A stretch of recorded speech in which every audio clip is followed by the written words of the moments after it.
when Guruji said कि in the real form, अगर आप परमात्मा को असली रूप में देखें, you really will not be able to tolerate that energy and light.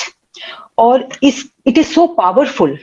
So यहाँ मुझे जो गुरुजी ने आज याद दिलाया, एक तो बताया कि रघुबीर, जलंधर की बात है, रघुबीर अंकल के बेटे वहां सेवा करते थे और गुरुजी का हुक्म था कि एक बार जब मैं अपने कमरे में चला जाऊं शाम को, रात को, उसके बाद you will not call me for anything, या मतलब यू विल नॉट डिस्टर्ब मी.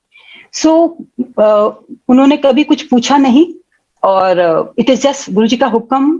पहले भी था ऐसा ही और अभी भी ऐसा है. Nobody could question him. जो गुरुजी ने कह दिया बस वैसे ही होता था. Now in the middle of the night उन्होंने कोई आवाजें सुनी, जैसे छन छन की आवाजें सुनी.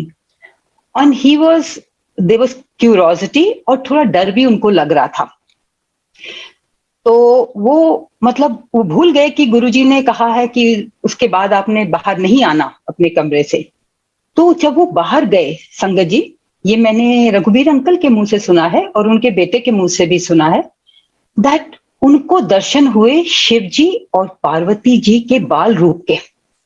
दे छन छन की आवाज थी, वो उनकी थी. एंड जैसे उन्होंने वो देखा, वो बिल्कुल स्टेयर्स के ऊपर वो शिव जी और पार्वती जी ऊपर गए and they turned around and looked at him so fiercely कि वो इतना डर गए, उनकी चीखें निकल आई. And Guruji came out of his room and said कि मैं तेनू किया सी ना. So this is one incident जो ये समझ आती है इस बात की.